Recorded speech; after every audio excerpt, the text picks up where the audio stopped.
Good evening, everybody. Thank you for all coming. And my name is Tijan Roshko. I am a professor at the Interior Design Department.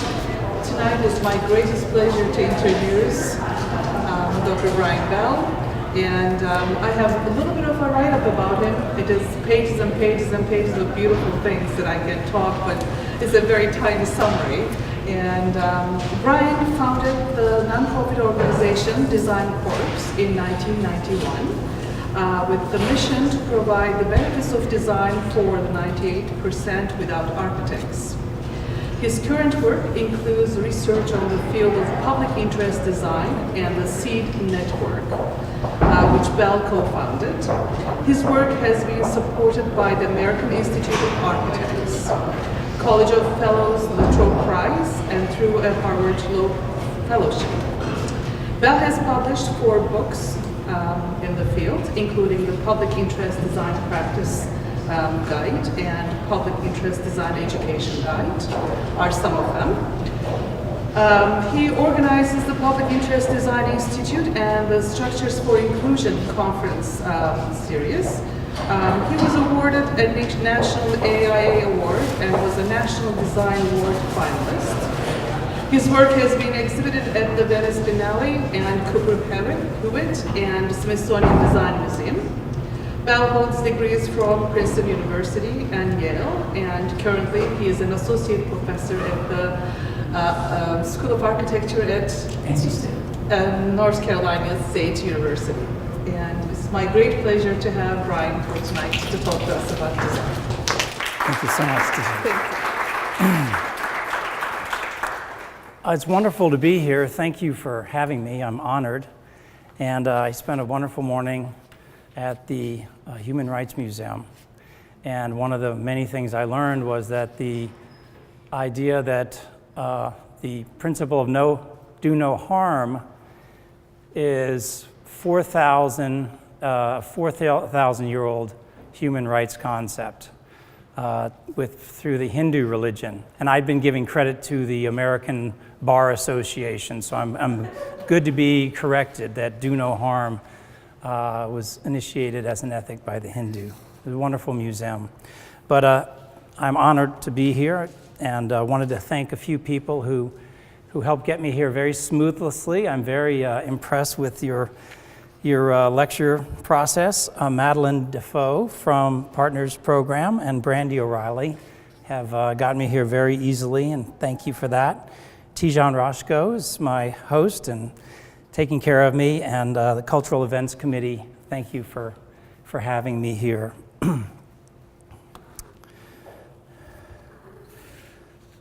So I'm going to read a short statement. Then I'm going to show a little bit of my own work. And then I think what is more important is to show some research I've been doing of something that's much bigger than me or my work. And I hope you find a connection to. All right, let's get started. Design has so much unrealized potential. We could be doing so much more for so many more people. We can help communities and individuals through natural disasters and through the daily challenges of their lives. I think this is an incredibly exciting time to be a designer. It's particularly great if you're just graduating, because in my opinion, things are really getting interesting right now. And that's what I'm going to show you. Architects and designers have been absorbed in what we can accomplish technically, structurally, and aesthetically. We are making progress in what we can accomplish environmentally, but where we have failed is to show what we can do socially and economically. So tonight I want to talk about an expansion of design to transform our identity as designers, what we can do and who we serve, and to transform the collective consciousness about what design is and how we can make a positive difference in the world. So this is not theory. well, it is theory, but it's not just theory. It is something that is happening right now with real projects helping real people, face-to-face encounters on the streets and in the fields. Some projects are large, but many are very small. So I've been working for 19 years on documenting this work, and so I'm going to be showing you the results of some of this research. And what the projects have is capturing this shared spirit of best practices, but not limiting the richness of the great diversity of this work. In other words, great ideas are needed. This is only the beginning. This is not in any way perfect or a final solution. It's just to give you inspiration, hopefully, and some ideas about how you can do it better. So my challenge to the younger generation is to learn from us, but see what we're doing, see what you could do better, okay? Because there's so much that needs to be done. So the expansion is happening in three ways, many ways, but in three particular ways: serving more of the public than we have, taking on a greater range of issues, and offering a greater scope of services, okay? So serving more of the public, taking on a greater range of issues, and offering a greater scope of services. So as Tijan mentioned, sort of a wake-up call I had in 1986 was when I read in the paper that only 2% of new home buyers work with architects. So that was sort of some data that sort of explained what I'd been feeling. I didn't realize I was entering an elite profession all the way through graduate school. But think about this. Think about this as a symbol of here's what we're doing now. And obviously this applies to greater,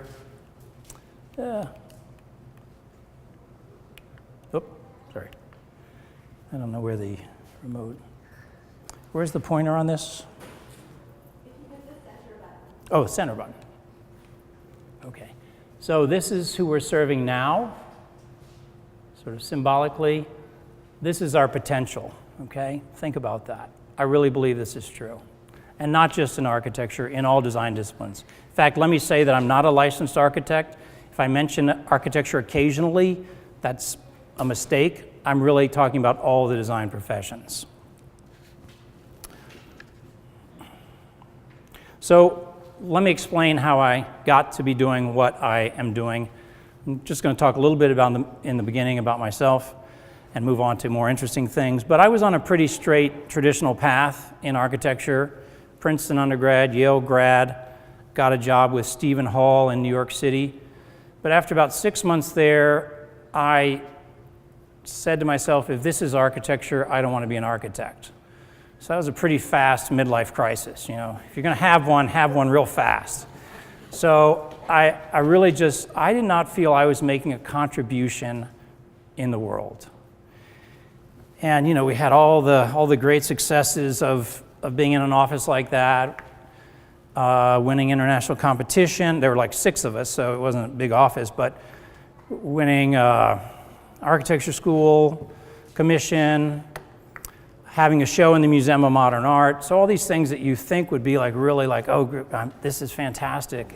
I was not convinced that anything I was doing was meaningful to anybody besides, you know, my parents who were slightly interested and people who, you know, follow magazines. So after a year, I left. My sister was working in central Pennsylvania with migrant farm workers, and she was sending me pictures of where they were living. And I said, I don't know what I'm going to do out there, but I just feel like I could make a contribution. So one of the kind of comments that Stephen Hall had made that sort of started me down the path to central Pennsylvania was when he said, he said this to a magazine, it wasn't just to us in the office. I agreed to do this house because the client promised not to interfere in the design. So if you think about that, there's an incredible disrespect for the client by the designer who has been gifted the opportunity to design a house for these people. And I just felt that was not what I wanted to do. That was not the attitude I wanted to have about who I wanted to serve. I wanted to be of service. I wanted to be of value to people. And it didn't involve being that disrespectful. So I moved to central Pennsylvania, didn't have a job. In fact, there wasn't even an architect in the county, in Adams County, for me to try and get a job with. But I did get to go with legal services, and they needed me to go and inspect migrant farm worker housing for code violations. So as opposed to the attitude in Stephen Hall's office and a lot of architecture offices in New York City and elsewhere that we know everything, I tried to adopt an attitude that I don't know anything. And for me to have the right to design for farm workers, I need to do my homework. So going around with legal services was a very valuable education. I learned about a lot of the challenges, but I also learned about some of the solutions. Some of the challenges, outhouses meet code for farm workers. So you may think we have a standard in civilized countries of what adequate housing means, but we've sort of have a separate lower standard for farm workers.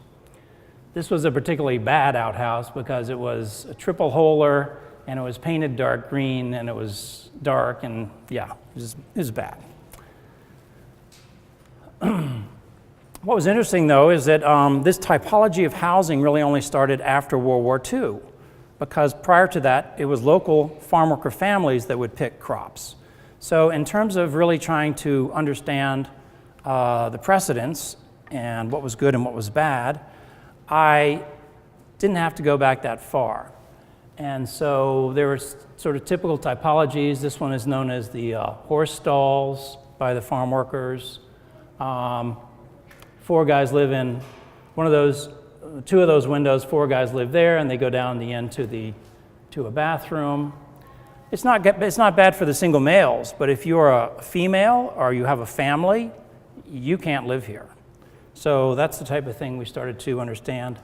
The worst type of housing was called a bullpen, which would be about a room this size typically, with about up to about 100 people sleeping in here in bunk beds. The code is 50 square feet per person. So you can imagine an 800 square foot studio with 16 people in it. Pretty terrible. There's a lot of other things I could go into about why that's a terrible situation. They couldn't buy their own food. They had to buy food from the crew leader who overcharged them. And I was learning how to do participation. I was learning how to have a conversation with farm workers about how's your housing?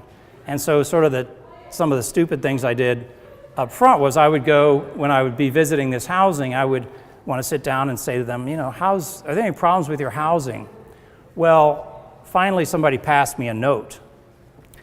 And I thought, that's interesting. Why are they passing me a note? Anybody want to guess why a farm worker would pass you a note? Why this was not a good situation for me to be getting honest feedback. So who owns the housing? It's their employer, right? So if they complain, they could get fired. So these are the types of things I learned about how to have conversations with the people you're trying to serve, and you want to talk to them about what they need, but it's not always easy. So just quickly, this was after 1986 Immigration Reform Act, when a lot of families started traveling in the stream. So what we decided to do was a detached unit for 5 people. And as opposed to the bullpen, this could either be a car arriving with 5 friends that could move right in, so you have a social chemistry already formed, or it could be for a family, which a family couldn't occupy bunk beds in a bullpen. So has some reference to one of the things I learned. This was an early lesson. You sort of think farm workers are monolithic. Well, farm worker families have almost exact opposite values than single males. Farm worker families typically want to settle out of the stream because their children's education is being destroyed by moving so much. And even in Adams County, which is a fairly progressive county, the migrant children that came to the public schools were given coloring books and crayons and put in the back of the classroom no matter what age they were because of the language issue. So you can imagine what this migrancy life did to the children's education. The single males that I interviewed, they said, no, we don't want to stay here. Little ego check to the United States. We don't want to stay here. We want to come make some money and go back to our homes. We love our homes. And so the reason this looks like a sort of Conestoga wagon or a rail car was because this was meant to express mobility. This was for single males, and that's where that aesthetic came from. So we had these manufactured, and this was the beginning of my post-occupancy assessment too. I didn't really know. Nobody had taught me about post-occupancy assessment at Princeton and Yale. We never talked about any of this stuff. So just for you students here, I didn't have one word of this conversation all the way through my master's degree. So I'm jealous of you all, at least, thinking about this and having great teachers that are doing this work. I had to kind of figure it out myself and make a lot of mistakes.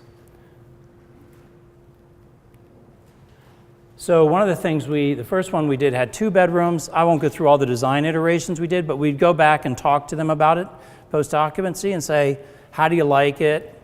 What could be better? So this was my first learning about iterative design and post-occupancy.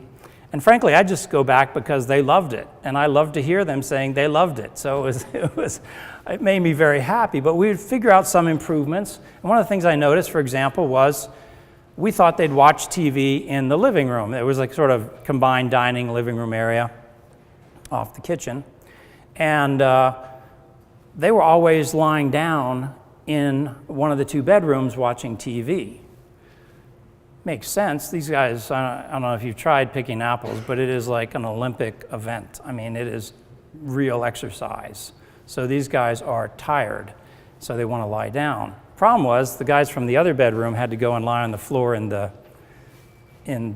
bedroom with the TV. So we said, well, okay, here's an idea. Would you guys rather have 1 bedroom for 4 people or 2 bedrooms for 5 people? And you could have the TV in the bedroom with 4 beds, and they said, we'd rather have that. So this unit has 1 bedroom. I just showed you. She looks like a model, but this is Kendra Wells. She can grind steel better than anybody I ever saw. She's a Rice graduate. She was an AmeriCorps member with us. She helped finish these off. So anyway, what you see here is, you see this is where the TV goes. This is their lockers, and there's actually a desk here for them to write letters to their wives or sweethearts. And so they like this better than the 2 bedrooms. What it also did, it actually saved us about 45 square feet of hallway. So it actually made it much more economical. So these are some of the things we learned in our design process. We also, by observation, saw that when people came home, the workers came home from the field, typically there'd be a traditional bathroom. One person would go in to take a shower and lock the door. Everybody else would go into the kitchen to start making dinner. Problem with that is they haven't washed off the pesticides yet. So what we did was we designed this so that there's a sort of a breezeway here with a pesticide sink right there.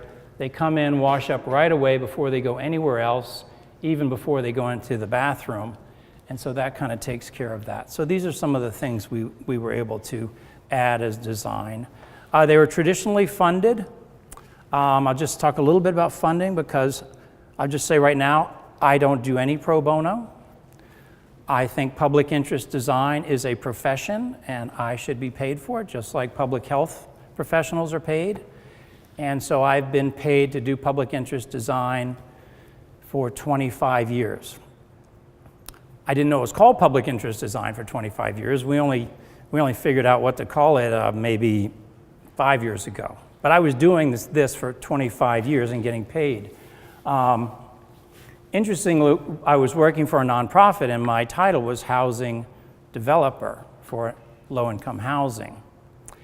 And so when I accepted that job, I said to them, I'll do your job description, and I'll do design in overtime. But after 2 years, if design is part of the 9 to 5 job, then we'll make it part of the job description, and I want to change that title because I didn't really like being called a housing developer. So the first thing they asked me to do was go look at a site and see how many units we could put on the site. So I'm like, first minute, I'm doing design. So after 2 years, we changed the title to housing designer, and we made design part of that job description. So I would say that the nonprofit I was working for, Rural Opportunities, needed design. They just didn't know they needed design. They didn't know it was a first step to accomplishing their mission. And I think that is typical of the 98%. There is a need for design by the 98%. They don't see it. And that's our challenge.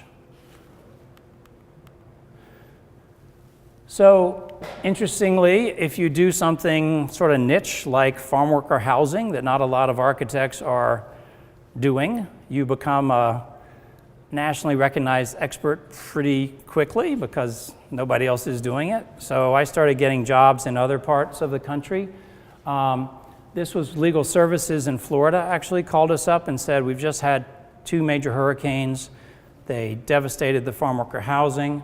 Fortunately, most of them were up the stream, the migrant stream at the time, and not many people were hurt. Nobody was killed, but it did a job on the housing. And so this was a trailer park that was occupied by migrant workers. You can see this is kind of where the old mobile homes would go to die. I mean, but let me just show you, this is the interior of one of these without any damage by the hurricane. So this is how bad it is, and so is that. So this is without any natural disaster. It's a disaster to begin with. So they paid me $10,000 to design. They said, we know that federal funds are coming. We want a really good unit that will last for 30 years instead of a bad temporary. So we designed this unit for them. It can resist 130 mile an hour winds, which means it can go anywhere in Florida except at the coast. And typically, farm workers don't get to live at the beach. So basically, anywhere farm workers might live in Florida. We also, one of the things we like about doing the manufactured units, we do it with farm worker input, but we don't do it with farmer input. Okay, I tell the farmers, I am not your architect. You're not hiring me. I need to talk to your workers about the design. We'll give you a great economic incentive to buy this housing. It's going to reduce your energy costs. It's going to be easy to clean. The workers will love it. They'll come back again. We give them incentives. They're a stakeholder, but I am not designing for the farmer. And I think that's probably the biggest innovation about this, was that I was able to still take the money from the farmer and take the assets from the farmer as well as from HUD, but not let either of them design it, actually let the farm worker design it. So just for example, this is for 6 people. Well, let's see. I think I have the specs here. So 5 people. So this is 812 square feet for 5 people. So obviously exceeding the 50 square feet per person code. Also, one of the reasons we liked the 14-foot width of manufactured was you could get the natural ventilation right across. And we put air conditioning into this unit. So this is sort of a finished design that the farmer can't minimize, because I know what he would do. He'd pretty much cut this in half and have 5 people live in that much space. So this is a sort of a finished design after our participatory process. Now, in the Pennsylvania housing, the way we got farmers to build it was, we said, we'll give you a 50% grant from the federal government to build this housing. So we realized it cost more than the bad mobile homes he was using, but we brought in an incentive which they never had access to before. Okay? So they thought that was great. Furthermore, we said, look, we'll take care of all the codes. They didn't like trying to figure out codes for new housing. Said, you grow the apples, I'll figure out the codes, and we'll just each do our own thing. So Now, one of the things I said that I don't work for free, one of the advantages of working at a nonprofit developer, if you look at any HUD pro forma, any HUD financing, you'll see an architecture line item, maximum 7%. Below that, you'll see developer's fee, 20%. Below that, you'll see indirect, up to 10%. So if you're the architect trying to get a fee, you're just going to get 7%. If you're also the developer, you can get up to 37% fee, okay? Now, all HUD projects have those line items, and somebody's taking that 30% out into their pocket to make money. What we did was we put almost all of it back into the project. We'd take a little bit more. We'd take about a 12% fee, but we'd put the rest of it back into the quality of these units. So this is like 16 gauge metal siding, Galvalume, so it will last for 30 years. We wanted these to be extremely high quality. And you can see that this is sort of our sales brochure for the farmers. It's even got 8 feet 7 inch ceilings, just to get the heat a little higher out of the way. So after we've done a couple of these, we found a stakeholder. One of the things I want to impress upon you all is that this is such a collaborative process, that the people that built these are part of our team. We are not the genius with all the answers. We have a few ideas, but other people bring in the solutions. They were so good at building these that the price came in at $45,000 per unit. The first time we bid this, $70,000. This guy was third generation, and even though this is a state code unit that can go anywhere, it doesn't have to go to HUD, banished areas for trailer homes where some manufactured housing has to go into that zoning area. This could go anywhere, but he used all the cost-saving benefits of manufactured housing. So $45,000 for the same specs as the $70,000. And this was so inexpensive that we could actually add $5,000 fee onto these and just sell them without any HUD subsidy. So I still sell these, and now all I have to do is somebody will call me, want a unit. I call up the manufacturer, say, are there any changes in price? He'll tell me if its price has gone up or down, usually up, but not by much, hopefully. And then I'll tell the farmer the price. I'll tell the farmer how much it's going to be when it's delivered. I ask him when he wants it delivered. It's delivered, and he pays when it's delivered. So the whole process is not just about design. The whole process facilitates this happening. And this has been very successful. And in my opinion, it's a really great design for the people who live there. All right, so after I've just called myself great, I'm going to move on.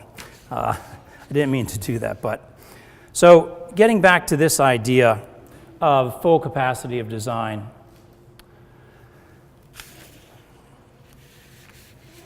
So as I mentioned, what we've been doing is sort of going out into the field and collecting these examples. In fact, after I'd been in Pennsylvania for 10 years, a professor at Princeton invited me down to talk to his graduate students. And then he said to me, why don't you do a conference? And I was like, I don't know anything about conferences, but we ended up getting funding from the Graham Foundation, put on a conference for people that had been doing work like myself to come together and share our ideas. Because I had been so much sort of in my own trench, I had figured out some things, but I still had so much to learn. I'd made some mistakes.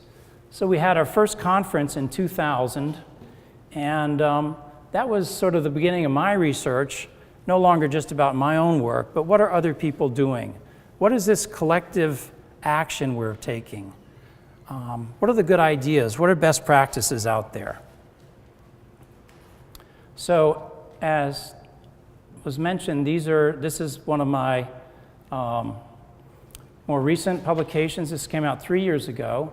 So we went out into the field to see what architects were doing. And so I apologize, but the American Institute of Architects gave us $100,000 to go out and find this out, which was kind of interesting moment for me because having felt like I left architecture, all of a sudden I felt like architecture was interested in what was going on. And I'm very happy about that. I do feel this is what architecture should be. So this publication was about practices, best practices. And then this more recent publication, about a year ago, is about how people are bringing the lessons learned in the field back into the classrooms, as you wonderful professors are doing here. So now let me present the research to you. So one of the first ideas that I talked about, one of the 3 expansions, is addressing more issues, okay? So think about it. Why is the 98% ever going to want to use a designer? We may want them to use us. We may want them to love us, but they need to take that initiation. We just can't hope for it. In my opinion, this is going to happen when we're addressing the critical issues in their lives, okay? So that's our challenge, first of all. What are the critical issues in the world that we can address? And I believe that every single issue is a design issue. Every single issue can be improved by design being a part of that process. Not by ourselves, but by ourselves being a part of these teams, bringing our creative abilities. So let's look at one issue, disaster response. That might not be, I mean, if you go into a room of the public and say, what is an issue you think is a design issue that architects and interior designers and even planners can solve? They probably won't, they might say affordable housing, okay? Great. That's good. I mean, that's a starting place. Unfortunately, that sort of was the only issue when I graduated. That was the only issue that was really sort of available to me. Go do affordable housing. But now, disaster response. I'm from New Orleans. I'm very proud of what architects did after Katrina. I think we were some of the first in with some really creative ideas. A lot of students went down. It was well done, in large part thanks to Tulane University helping out. So disaster response, that's something architects might have a role in. Might be an issue we can be involved in, right? All right, so let me give you this example. This is a survivor of the 2004 tsunami that hit Sri Lanka. So some MIT and Harvard students went to Sri Lanka and wanted to propose a structural solution that could resist a tsunami wave. So this was a real simple design they came up with. And basically the way this works, it's simple, is that these walls act as shear protection. When the wave hits, they actually buttress against the wave. So, okay, technical solution. Okay, that's one issue. But guess what the government there had proposed? They had proposed moving everybody from the coast inland 3 miles. Think of what that does to the social and economic infrastructure of that community and that culture that always lived at the beach. It destroys it, right? So the advantage of this was not just the structural solution. Obviously, you'd evacuate the people for the tsunami wave, but it was also a social and economic solution because it allowed people to still live at the beach. All right? So this is when we're addressing multiple issues like this, not just structural, but social and economic. This is where we amplify the value of our solutions. So a story about this was, I asked one of the students to come and speak at our conference, Structures for Inclusion, and I said, well, how's the project doing? He said, I don't know. I said, well, could you call and find out? This is so typical of us, of me anyway, of a lot of designers. You do your project and you walk away and you sort of don't really check in on how it's doing. But I asked him to check in, and so he called up the Buddhist monk that they'd been working with. The Buddhist monk said, yeah, we built 400 of those houses. So the designers had left, but it had been such an effective solution that the community had built 400. So the point here is more issues, not just one, multiple issues. What I really enjoy in my research is when a designer has taken two very obscure, different issues and somehow come up with a design product that solves both of those, okay? So imagine somebody comes to you and says,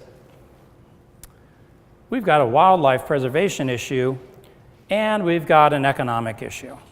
And we need one simple solution that's going to solve both of those. So let me tell you what is happening in this national park in Tanzania. The economy there is based on this chimpanzee population. Tourists come to see the chimpanzees, and that's what provides a lot of jobs and all the inflow of funds to the community. The problem is people in proximity to chimpanzees can give chimpanzees a disease that would wipe out the chimpanzee population. So what they have to do is test the chimpanzees, get blood samples, and find out if they're okay. So what they were doing before was freezing those blood samples, shipping them to a lab, and having them tested, which is it's less than 50% efficient because a lot of the indicators die in the freezing. So this became a mobile blood testing station for the chimpanzees. Now notice how light this is. It's such a light environmental touch. You can't even see the road that brought this in. And they even did a heat test to make sure that the equipment that they were using in here wasn't leaving a heat footprint. You can see that it's actually cooler than generating heat below. So they're very sensitive about the environmental impact of their testing station. And they didn't just say, here's our solution, you park rangers go figure it out. They thought the whole thing through. How are we going to get it there? It's sort of like high-tech meets low-tech. But they had to think all the way through, not just a design finished, handed off, a design that was delivered and installed and working. So this is an example of, again, this range of issues, but not just single range of issues, but multiple layering of issues. This is where I think our highest and best use of our creativity is. When you can fulfill multiple challenges and serve multiple stakeholders. I mean, you're serving the tourists here, you're serving the chimpanzees, you're serving the medical professionals, you're serving the local population. All those stakeholder groups value your project. So you just multiplied one project by 4 because they all find this to be a solution. So one of the other things that we found across the board leading to successful projects is recognizing expertise of other people. Like I mentioned, the expertise of the manufactured builder. So here's a challenge: jaundice. 60% of newborns have jaundice, 6 to 10% of infants' deaths are from jaundice, and it's particularly high in Asia with 5.7 million cases. But the solution to jaundice is very simple. It's blue light. So a industrial design firm nonprofit called Design That Matters decided to take this on. Why are we still having this epidemic if the solution is so easy? And the epidemic even occurs in hospitals. So what did they do? They didn't go to their office in Cambridge, Massachusetts, and make something up. They went to where the experts are that face this challenge daily. That's with a hospital and the nurses in Vietnam. And so they did a brainstorming session. What are the problems? Why is this happening? So they realized that there were 2 reasons that were fundamental human actions that were leading to this problem. First of all, when you see a sick baby in an incubator, you have a natural reaction to cover the baby. And when that happens, you're blocking the blue light. So what they did was put a light below as well, so that even if somebody who didn't realize what they were doing put a blanket on top, the baby would continue to get treatment from below. The other thing they did was realized the other thing that was happening, mothers were coming to get their babies out of the intensive care unit, taking them back to their beds to nurse. I mean, what is more fundamentally human than that? Nothing. But when they were doing that, they were taking the baby away from treatment. So what Design That Matters did was say, okay, we're going to make a light incubator unit where the mother can pick up the baby and the unit, take both back to the bed, and feed the baby, and then put the baby right back for treatment. So they tell the story that they found the smallest nurse in the whole hospital and figured if she could lift the baby and the incubator, then the smallest mother could also. So, requisite of public interest design. This starts to get at why it's different than traditional design and Stephen Hall's office, for example. That inclusion and participation lead to these solutions. You could never have come up with this sitting in your office, in your industrial design office in Cambridge, Massachusetts. So it's not just a good thing to do, it is essential to do if you want to have a real solution to these challenges. So guess what this proves? Jaundice is a design issue. So there, we've proven it. That's important.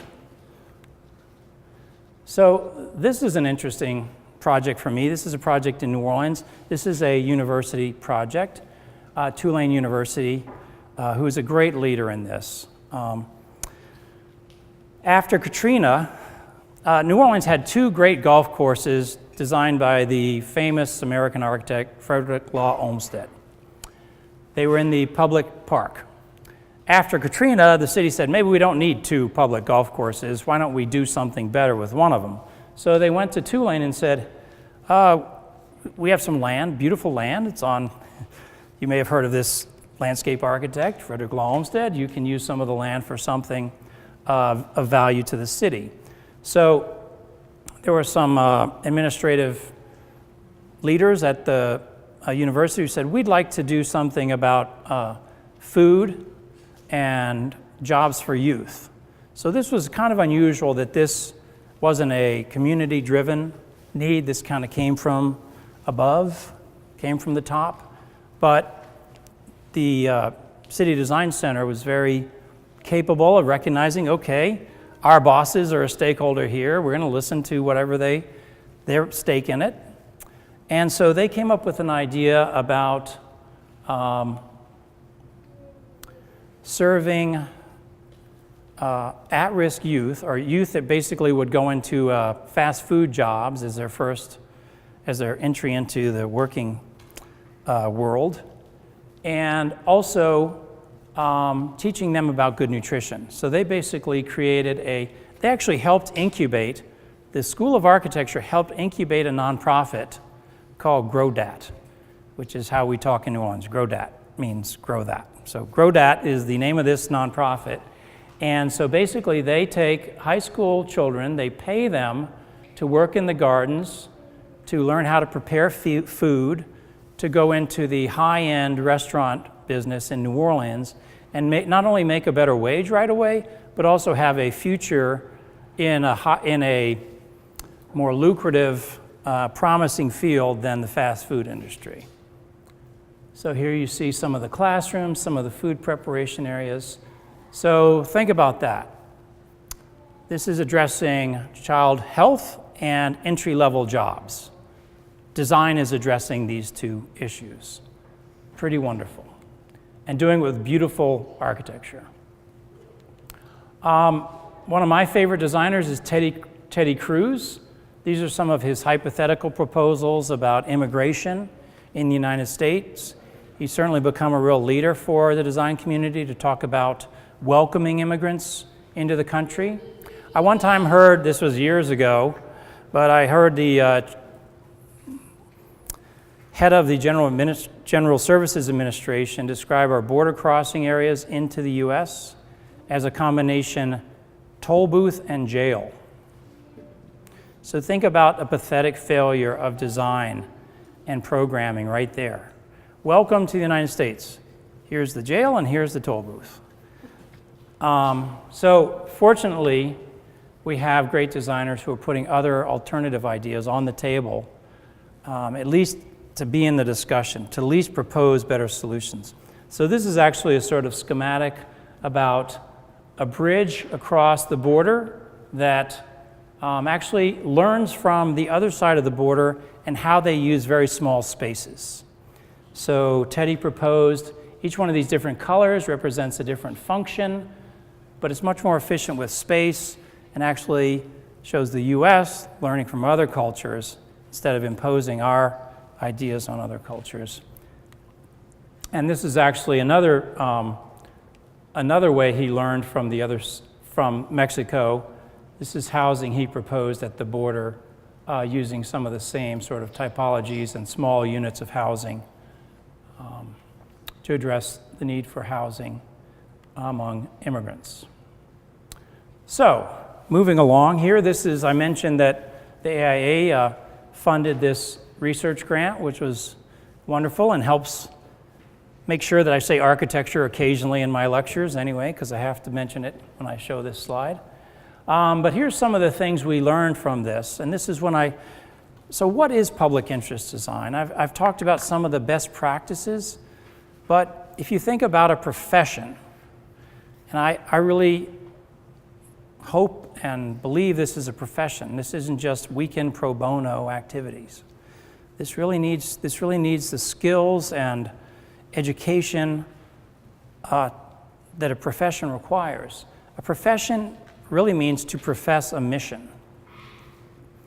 And there are many, many valuable trades, but trades don't actually have that level of sort of higher duty, higher calling, ethics, and protocols.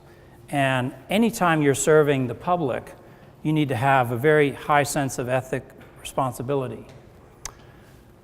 So when we started to think about what is this profession, what does it mean, what are the ethics, what are the best practices, what are the principles that we're trying to accomplish, through a long process of survey monkey polls among people, we came up with these 6 ideas that sort of represented what public interest design aspires to be. So let me read them to you, please.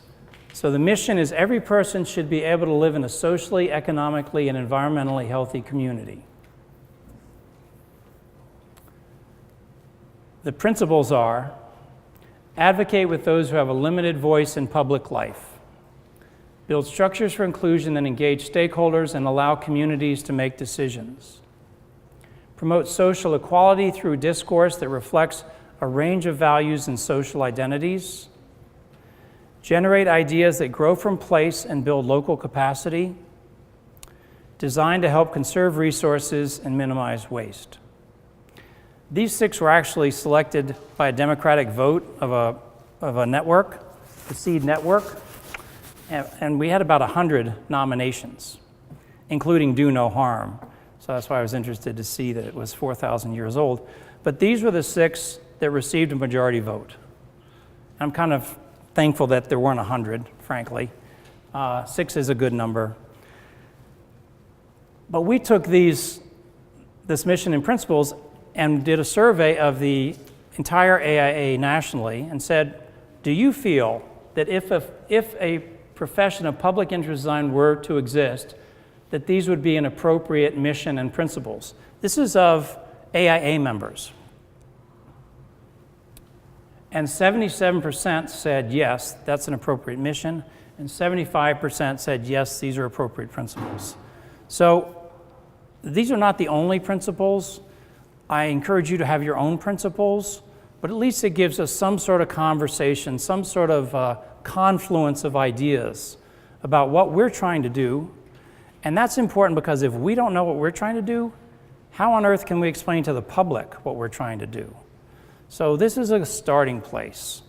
And it's valuable for me personally, I can just say, because I had never seen what I was trying to do for 20 years written down this concisely. So you're welcome to use that, but I think it's a good marker, a good benchmark of where we are right now. These are sort of the aspirations. Not every project does every one of these by any stretch. But when we sit down and think, now what is it we're trying to do? This is a good way of thinking. So I just want to talk about the growth and some of the opportunities that are developing, interestingly enough. So this is one firm called BC Workshop in Dallas, Texas. This was his for-profit firm, and there's the beginning of the recession, and kabunk. And here's the nonprofit he started, BC Workshop, and you can see the growth. And believe me, that curve has continued to grow. They have Ford funding. They're doing amazing work. They're in Brownsville, Texas, on the border. Actually, and it was so successful that the city of Dallas came to him and said, hey, you know what? We'd like you to open an office in City Hall, because he's doing the city's business. And so he got to open an office in City Hall that's still running, and they said, we'll pay your salary. He said, oh no, I don't want you to pay all my salary, because then you get to tell me everything to do. Pay half my salary, and if I'm doing something you don't like, that's on the other half of the salary. So he didn't want to be, he didn't want to be anybody's architect. He wanted to have the freedom to do what he believed in doing. And there are times when he stood up to the city and said, that's the wrong thing to do. Are there any urban planners here? A couple? All right. Well, I wanted to show a project at that sort of end of the scale too. This actually started as a graduate thesis. Ryan Gravel was at Georgia Tech, and so he lived in Atlanta. And this is the public transportation system of Atlanta. And it's pretty inefficient because everybody, if you want to go from here to there, everybody has to go through there. So Ryan's thesis was, he said, oh, we've got all these abandoned railway lines in Atlanta. Let's connect them and make a light rail around the city. So Ryan did his thesis. I don't know what he got. Let's say he got an A. He graduated. He went to work in an office, was bored to death. He told his people in his firm that he had done this thesis, and they said, you ought to write to the city council, tell them. So he wrote to every member of the city council, and one city councilor had just come back from a meeting with her constituents who were complaining about the public transportation system. And so she called up Ryan, and so Ryan spent 2 years going around and meeting with people in church basements and all kinds of little small public meetings talking about this project and how it could be good for all of these neighborhoods who would be impacted. And Ryan told me he has two favorite moments. One of his favorite moments was he was in the back of one of these meetings. There were two women in front of him, and they were using the term our Beltway. And he said that was a moment where I felt like it was no longer my thesis, but the public had actually adopted it as theirs. It's a wonderful story. So guess what happened? So here's some of the abandoned railway lines. You can see it's pretty abandoned. Could be put to a good use. These are all abandoned. They even run right through the city. They're no longer used. So the city adopted it. I believe it's a $4 billion project.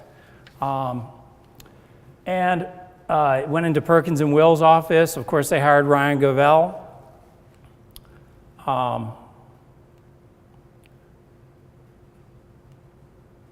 So here's some of the development. I mean, unbelievable impact. Wonderful project. So guess what happens? So Ryan starts to see what's happening, and he starts to worry about gentrification. So Ryan quits that job and goes back to working for the communities to make sure that they're not going to be harmed by this project. So he is a true public interest designer, and the impact that this is going to have, hopefully positively, minimally negatively, with people like Ryan working on it.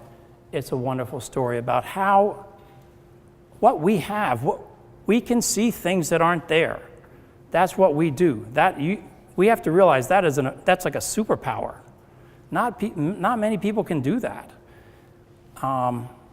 So we can discuss with communities, what about this, what about this? We can see things until they see something that they feel is also a solution for them. It's something so valuable that we can share. So this is my poster child for public interest design. Anybody know of the Mass Butare Hospital? Couple? All right. So this is the poster child. Again, it has to do with a graduate student. So Michael Murphy's a first-year architecture student. He decides to leave the school for a night and go hear a lecture by a guy named Paul Farmer at the School of Public Health. And Paul Farmer runs a nonprofit called Partners in Health. And he was describing how what they were doing was in Rwanda. Rwanda had just gone through a civil war, and 1 million people had been killed. And the military had been on one of the sides, so the military had been complicit in this civil war. So what was happening now was they were converting military bases into hospitals. I mean, a wonderful, literally healing process. So Paul Farmer was describing how his nonprofit was going around and doing these hospitals. So Michael Murphy went up to him after the lecture and said, "I'd like to work for your architect." Anybody want to guess what Paul Farmer said? Why do I need an architect? It's not what is worse than I don't have an architect. It is why do I even need an architect? So let me just pause for a minute. Paul Farmer is a brilliant guy. He is a fellow at Harvard College, which means academically in the US, he's about as high as you can go. But he is part of the 98%. He did not value design. The 98% doesn't mean you don't have a college degree. The 98% means you don't value design. And Paul Farmer was smack in the 98%. Didn't value design at all. So Michael said to him, "Well, if I can help, here's my number." So a month later, phone rings. It's Paul Farmer. He says to Michael, "We're doing a new hospital in this area called Butare. Would you be interested in designing the hospital?" All right. So I don't know how many of you would be intimidated by that. But let me just assure you that everybody in this room could do better. Oh, the other part I forgot to tell you was Paul Farmer said, "I drew the last hospital on a napkin," okay? So I'm assuring you that all of you can do a better hospital than a doctor's napkin sketch. And I knew Michael at this time, and I know that Michael had never designed and built anything. He somehow got into architecture school by painting his father's house. That's all he had done. Certainly never done a hospital, but he said yes. So here's the smart thing that Michael did. He got a small grant, travel grant, went down there to not just look at the site, but to look at the other hospitals that Paul Farmer was designing. And guess what he figured out? He figured two things became really clear. First of all, he realized that people were going to those hospitals with communicable diseases and giving them to other people in the waiting room, in the hallway, in the public spaces. So guess what, Paul Farmer? Bad design was causing people to be sick in your hospital. The second thing Michael realized was that the way Paul Farmer was hiring people to build these hospitals was based on one factor. What was that factor? Lowest bid, right? No other criteria at all. Lowest bid. Well, guess what lowest bid meant? Lowest bid meant you hired a multinational corporation from China who came with Chinese workers, built the hospital, and went home. Now, I'm all for Chinese workers to have a job, but the local people actually needed jobs too, and Michael realized that's what was happening. So Michael went to the design library or whatever he did, I don't know how he did it, but it doesn't take long to figure out if you have 12 air exchanges per hour, you reduce communicable diseases, okay? It's like 101 stuff you guys could figure out. And page 5 of the hospital book in your nice library here. So Michael designs this hospital, and he also hires local people. So they actually started using this, well, they were using local stone before, but it was heavily, had a heavy mortar joint. Mortar is an outside material, is very expensive. So they reduced the mortar joint to almost invisibility and became this beautiful wall. And actually these people who did this, the masons who did this, went on to building very high-end houses after this and have great jobs because of it. So they used local material. He hired 1,000 people to build this hospital. He gave them health care, food while they were building it. And he also did things like put the, it's a temperate climate, beautiful place. He put the hallways on the outside of the building, again, to reduce disease. Another thing he did was, instead of having the patients on the outside looking in at other sick people, he had them on the inside looking out at the beautiful countryside, okay? So that's the type of thing that you all can do that Paul Farmer didn't do.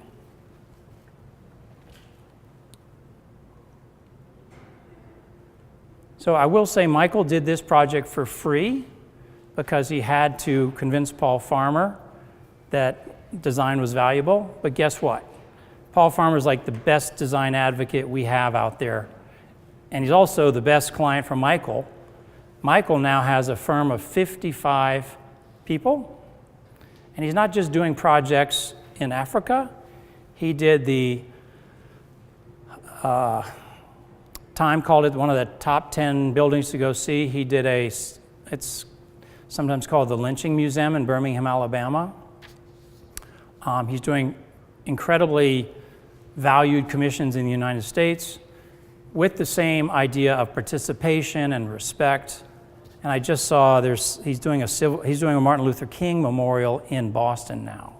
So people are recognizing this not as like some alternative way of designing, but as the best way of designing. I don't think, and Michael says, I don't call it public design, I call it architecture.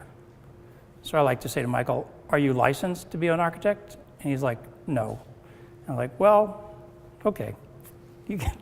I'm going to call you a public interest designer. You can call yourself an architect. It doesn't really matter what we call it. It just matters that there is this process of respect and participation and collaboration. So, how's my time here? I'm going to go fast, but this is important. So, a public profession has responsibilities. So this is a picture of so public health is not a very old profession, okay? In 1927, the U.S. Department of Public Health went down to an African-American college in Alabama and started observing people with syphilis. And along came 1945, and we discovered that penicillin cures syphilis. Well, the public health doctors did not tell these 600 people suffering from syphilis in Tuskegee, Alabama, that there was a cure. And this went on until 1973, until somebody blew the whistle and it was exposed. All right. Dying from syphilis is a horrible death. Furthermore, you can give it to your spouse and your children. So here's the U.S. Department of Public Health doing, an incredible, unethical, criminal activity. But even the head of the department, the last head of the department, went to his deathbed never saying he'd done anything wrong.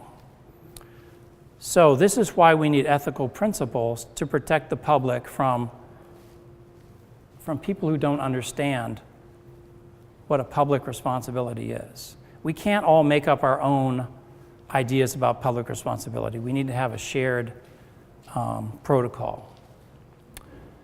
So here's an example of doing something like this in architecture, doing like the Tuskegee experiment in architecture. So during the big foreclosure crisis in the United States, the Museum of Modern Art announces they're going to have a show about design and foreclosure.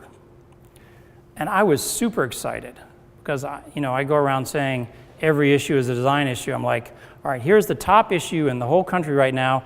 And the Museum of Modern Art is going to show how design is going to address foreclosure. All right? Well, pretty quickly, things went wrong. There were some public interest designers involved. They said, there's no participation in this. Nobody's actually talking to people in these communities. What they did was they divided the country up into 5 regions and gave each region to one architect. So let's look at the solution for Orange, New Jersey, okay? First of all, let's take a moment and appreciate that this is aesthetically beautiful, because it is, and that's really all it is, okay? So let's just acknowledge it's aesthetically beautiful. But in terms of a foreclosure solution, let me tell you, if you're in Real Estate 101 and these houses are worth less than the mortgage they have, the last thing you want to do is flood the market with more housing, okay? Bad idea. Totally wrong thing to do.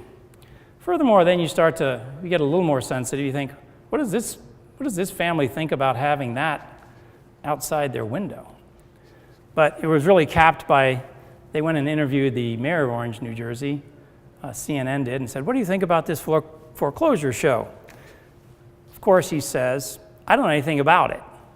Okay, unfortunate, he would have been a nice stakeholder to include. But he says, I can tell you that we're not ready to give up our streets because we've got things like fires and we've got things like garbage pickup. So just from the most sort of idiotic design solution, this is a really bad idea for everybody. So embarrassing. Museum of Modern Art is showing stuff like this. And then when these designers were criticized for not really addressing foreclosure, their response was, oh, well, we're not bankers. We don't really address foreclosure. Well, guess what? Hopefully you all get the idea now, thinking about those nurses in jaundice. If you're addressing foreclosure, the first people you go talk to are bankers and ask them, what are the problems? That's step number 1.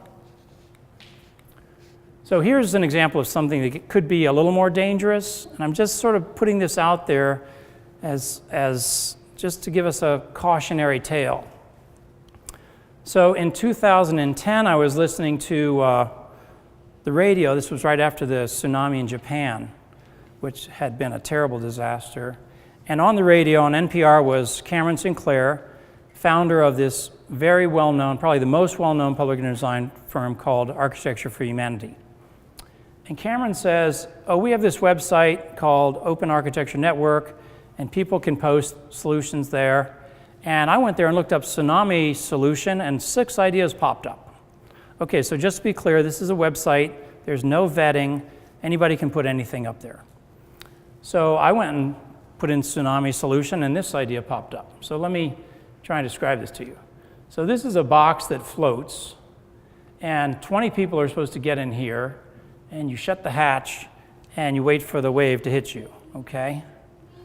So then what happens? I mean, there's no foundation here. I mean, this thing is going. And it's either, it may go in and hit a building, or it may, we had stuff washing up on the west coast of the US for years after that.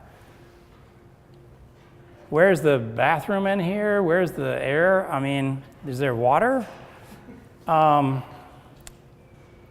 And then there's a sidebar over here, and it says, how many people will this serve? And the designer humbly said, 200,000 people. So let's all be very grateful that nobody tried this at home, because, it seems ridiculous to us, but if we're on the radio as an expert presenting this as a solution, that is a very thin line before we create a disaster, a man-made disaster. So, danger. This is a cautionary moment for us to realize that with public responsibility comes ethical process. So, let's see here. What is my time? You're doing fine. No, what does that mean? 7:15. 7:15. All right. Can they get 10 more minutes? Okay, just leave if you have to. I know your students are busy. But here's the problem with this. Let's say you have the best architecture idea ever, and you go to a mayor and say, I've got this solution for you, It is amazing. It is going to preserve historic school. It is going to provide health initiatives. It's going to make a safer environment, reduce crime.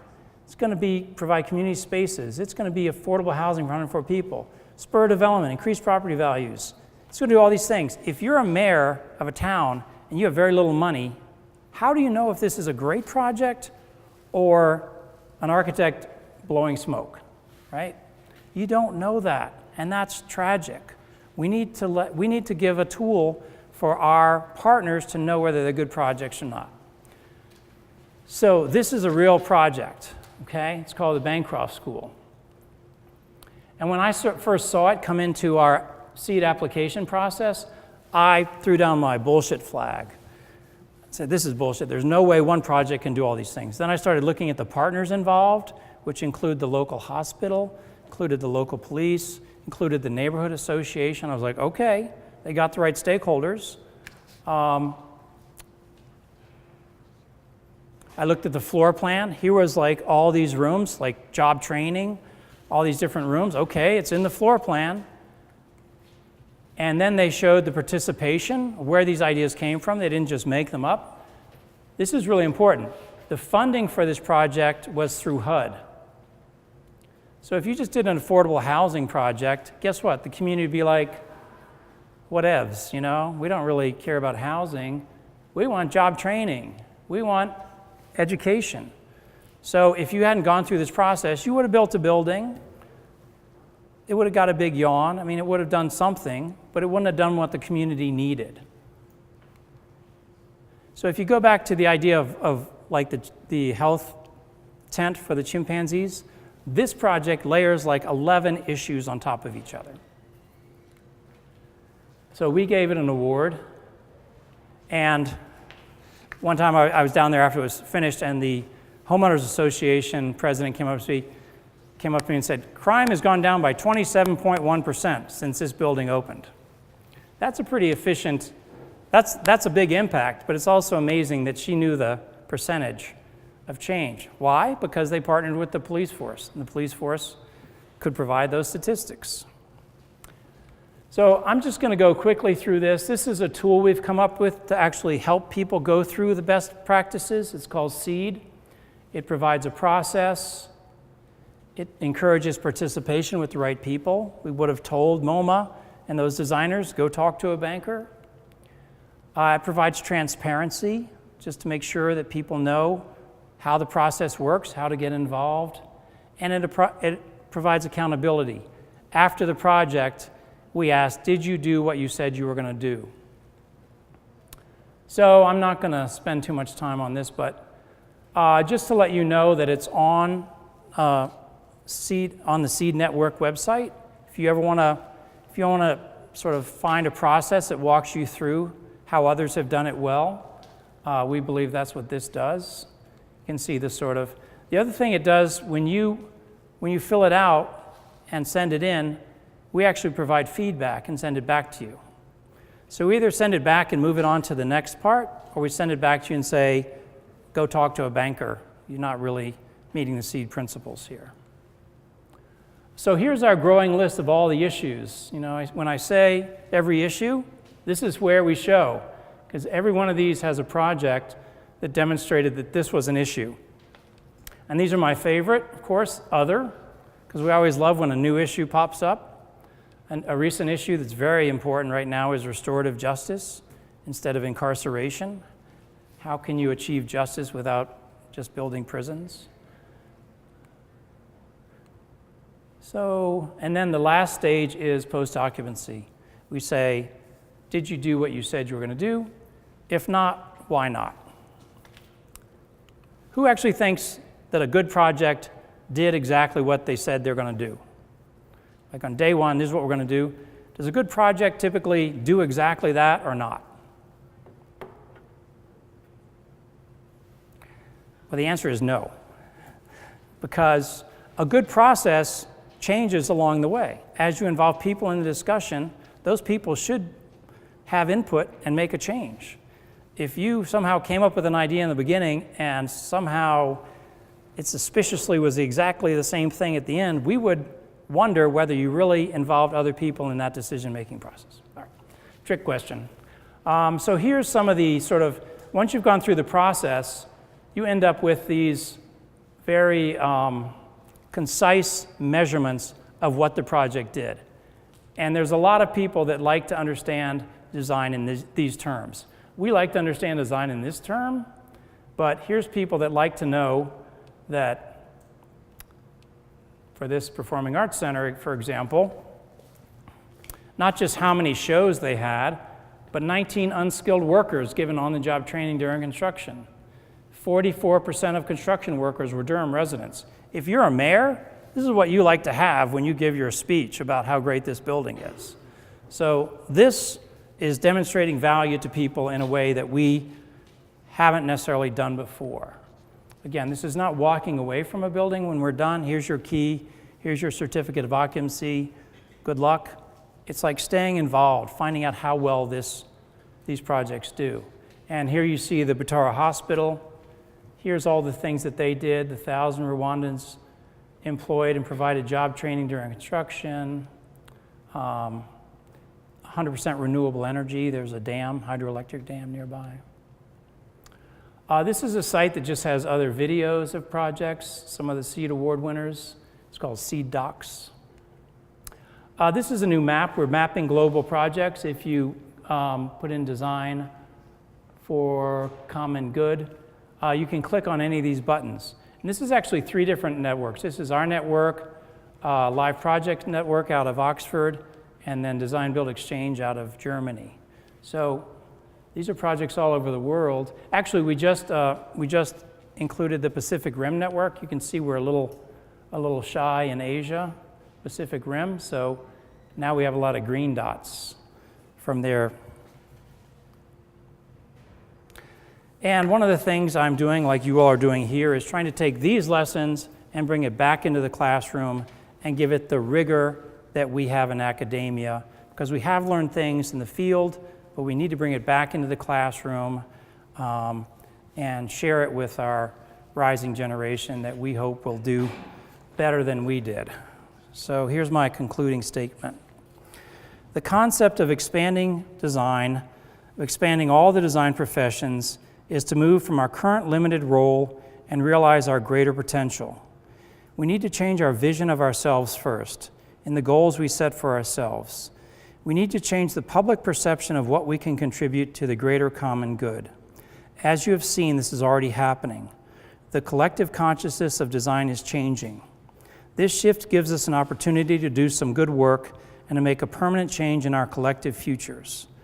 The massive shift we need is not going to happen by supernatural forces. It will only happen by many of us becoming activists, by the design community becoming advocates for the human community. Our potential is waiting to be realized. The need is undeniable. The only thing stopping us is us. Thank you.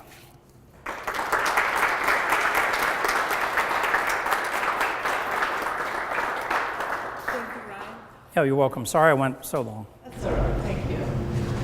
Any questions and comments? Thank you all for sticking with me. Kelly? Oh. Good afternoon. Arnold, first of all, thank you so much for coming here today. I know that you've been doing this type of work for a very long time. Correct me if I'm wrong, but didn't you work with somebody watching back in quite a while? Yes. And that was really the beginning of how Yes. the news, or well, maybe not the beginning, but popular, when public interest architecture became popular. I don't think it was called that then. I'm wondering if you could comment on what some of the major changes you've seen in the movement since then. Well, so she mentioned an architect that I was lucky enough to have a summer job with in 1986. And when I was in graduate school, I was told by my professor, Giuseppe Zambonini, this very impressive Italian professor, that you could either do good design or you could serve communities. You couldn't do both. And so what that meant was a lot of our best talent wasn't interested in, we're all programmed to do our best design. So that sort of took that direction off the table for a lot of people.